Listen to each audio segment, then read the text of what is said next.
আল্লাহ ডেকে বলে, ও ফেরেশতারা, হামিদানি রব্বি, তাকিয়ে দেখ আমার বান্দা আমার প্রশংসা শুরু করে দিয়েছে। আল্লাহু আকবার।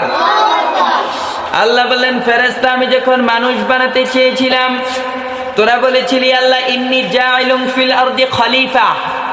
ও আল্লাহ, আপনি কেন মানুষ বানাবেন? আমরাই তো ভালো। ও আল্লাহ, আমরাই তো আপনার ইবাদত করি, মানুষ বানানোর দরকার কি? আল্লাহ বলেছিলেন, ইন্নী আ'লামু মা লা তা'লামুন। ও ফেরেশতারা, আমি যাহা জানি তোরা তাহা জানোস না। আমি যাহা জানি তোরা তাহা জানোস না। আল্লাহ রাব্বুল আলামিন ফেরেশতাদেরকে ডেকে বলে, ও ফেরেশতারা, তাকিয়ে দেখ আমার বান্দা আমার প্রশংসা করতে শুরু করে দিয়েছে। তোরা না বলেছিলি ওরা মারামারি করবে, কাটাকাটি করবে, ঝগড়া করবে? দেখ ওরা নামাজে দাঁড়িয়ে আমার প্রশংসা শুরু করে দিয়েছে। আল্লাহু আকবার। এরপর আমরা যখন নামাজের ভিতরে বলি আর রহমানির রহিম, আল্লাহ ডেকে বলে, ও ফেরেশতারা, তাকিয়ে দেখ আসনা আলাইয়া আবদি, আমার বান্দাগুলি আমার গুণকীর্তন করা শুরু করে দিয়েছে। আল্লাহু আকবার। এরপর আমরা যখন তৃতীয় বাক্যে বলি মালিক ইয়াউমিদ্দিন, এই সূরাটি কেমন জানি একটি অভিনন্দন পত্রের মতো। কিসের মতো? কেমন জানি এটি একটি অভিনন্দন পত্রের মতো। অভিনন্দন পত্র চিনেন?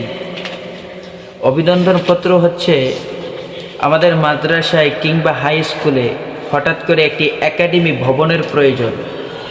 যখন আমাদের মাদ্রাসা কিংবা স্কুলে অতিথিবৃন্দুরা আসে, আমরা তখন একটি অভিনন্দন লেটার লিখি, অভিনন্দন পত্র লিখি না?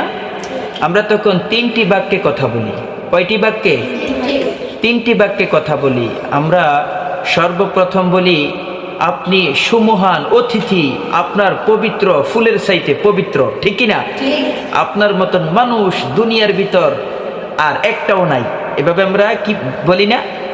এরপর দ্বিতীয় নম্বরে আমরা আমাদের পরিচয় দিই। তৃতীয় নম্বরে আমরা আমাদের দাবি দাবা পেশ করি। এই সূরাতুল ফাতিহাটাও ঠিক কেমন জানি একটি অভিনন্দন পত্রের মতো। এই সূরার প্রথম আয়াতে আল্লাহ তাআলা এখানে অভিনন্দন পত্রের মতন আমাদেরকে মেসেজ দিচ্ছে। আমরা যেমন বলি আপনি সুমহান অতিথি, আপনার চরিত্র ফুলের চাইতে পবিত্র, আমরা উনার প্রশংসা করি, গুণকীর্তন করি। এই সূরাতুল ফাতিহাটাও কেমন জানি অভিনন্দন পত্রের মতন। 1 নাম্বার বাক্যটা হচ্ছে আল্লাহর প্রশংসা, 2য় নাম্বার বাক্য হচ্ছে পরিচয়, 3 নাম্বার বাক্যে হচ্ছে দাবি দাওয়া পেশ করা।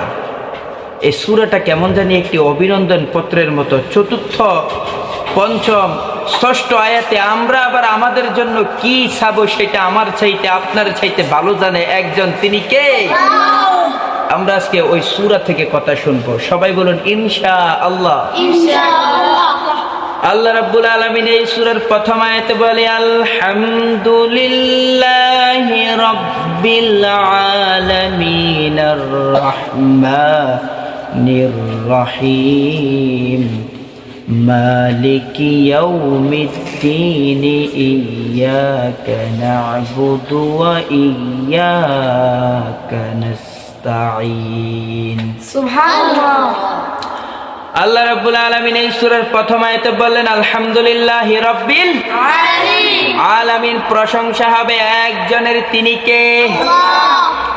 2 নম্বর আয়াতে বললেন আর রহমানির রহিম, আমি দয়াবান, আমি মেহেরবান। 3 নম্বর আয়াতে বললেন মালিক ইয়াউমিদ্দিন, মালিক ইয়াউমিদ্দিন, তিনি বিচার দিবসের মালিক। ইয়্যাকা না'বুদু ওয়া ইয়্যাকা নাস্তাঈন, আমরা আপনারই ইবাদত করি, আপনার কাছে সাহায্য চাই। আমরা সাহায্য চাই একজনের কাছে, তিনি কে? আল্লাহ। আমাদেরকে সাহায্য করে একজন, তিনি কে? আল্লাহ। আমরা যখন এই সূরাতুল ফাতিহা নামাজের ভিতর পড়ি, আমাদের ডাকে সাড়া দেয় একজন, তিনি কে? আল্লাহ। আমরা যখন নামাজের ভিতর দাঁড়াই, এই সূরাতুল ফাতিহা তেলাওয়াত করতে থাকি, তখন আল্লাহ তাআলা আমাদের সাথে কথা বলে। আমরা যে আলহামদুলিল্লাহি রাব্বিল আলামিন বলি, আর রহমানির রহিম মালিক ইয়াউমিদ্দিন বলি, আমাদের প্রত্যেকটি বাক্যের উত্তরে সাড়া দেয় একজন, তিনি আল্লাহ। বিশ্বাস হয় আল্লাহ যে আমাদের ডাকে সাড়া দেয়? বিশ্বাস হয়? আমরা যখন প্রথমে বলি আলহামদুলিল্লাহি রাব্বিল আলামিন, আল্লাহ ডেকে বলে, ও ফেরেশতারা, হামিদানি রব্বি, তাকিয়ে দেখ আমার বান্দা আমার প্রশংসা শুরু করে দিয়েছে। আল্লাহু আকবার। আল্লাহ বললেন, ফেরেশতা আমি যখন মানুষ বানাতে চেয়েছিলাম তোরা বলেছিলি আল্লাহ ইন্নী জাইলুম ফিল আরদি খলিফা। ও আল্লাহ আপনি কেন মানুষ বানাবেন, আমরাই তো ভালো। ও আল্লাহ আমরাই তো আপনার ইবাদত করি, মানুষ বানানোর দরকার কি? আল্লাহ বলেছিলেন ইন্নী আ'লামু মা লা তা'লামুন। ও ফেরেশতারা আমি যাহা জানি তোরা তাহা জানোস না, আমি যাহা জানি তোরা তাহা জানোস না। আল্লাহ রাব্বুল আলামিন ফেরেশতাদেরকে ডেকে বলে, ও ফেরেশতারা তাকিয়ে দেখ, আমার বান্দা আমার প্রশংসা করতে শুরু করে দিয়েছে। তোরা না বলেছিলি ওরা মারামারি করবে, কাটাকাটি করবে, ঝগড়া করবে, দেখ ওরা নামাজে দাঁড়িয়ে আমার প্রশংসা শুরু করে দিয়েছে। আল্লাহু আকবার। এরপর আমরা যখন নামাজের ভিতরে বলি আর রহমানির রহিম, আল্লাহ ডেকে বলে, ও ফেরেশতারা তাকিয়ে দেখ, আসনা আলাইয়া আবদি, আমার বান্দাগুলি আমার গুণকীর্তন করা শুরু করে দিয়েছে। আল্লাহু আকবার। এরপর আমরা যখন তৃতীয় বাক্যে বলি মালিক ইয়াউমিদ্দিন, আল্লাহ বলে মাজ্জাদানি রাব্বি, ফেরেশতারা তাকিয়ে দেখ, আমার বান্দা আমার মর্যাদার প্রশংসা করা শুরু করে দিয়েছে। আল্লাহু আকবার। এরপর আমরা যখন চতুর্থ নাম্বার আয়াতে বলি ইয়্যাকা না'বুদু ওয়া ইয়্যাকা নাস্তাঈন, আল্লাহ ডেকে বলে, ও ফেরেশতারা হাদা বাইনি ওয়া বাইনা আবিদি, ও ফেরেশতা আমার বান্দা এখন যে কথাটা বলেছে ওই কথার সাথে আর আমার সাথে আমার বান্দার সাথে সম্পৃক্ত। আল্লাহু আকবার। আমরা যখন বলি ইয়্যাকা না'বুদু ওয়া ইয়্যাকা নাস্তাঈন, আল্লাহ আমরা আপনার ইবাদত করি, আপনার কাছে সাহায্য চাই, আল্লাহ বলে হাদা বাইনি ওয়া বাইনা আবিদি, এই বাক্যর সাথে আমার সাথে সম্পৃক্ত। আমি আমার বান্দার উপর খুশি হয়ে গেলাম, ফেরেশতারা সাক্ষীটা, কাজ থেকে আমার বান্দা আমার কাছে যা চাবে আমি সব দিয়ে দিব। আল্লাহু আকবার।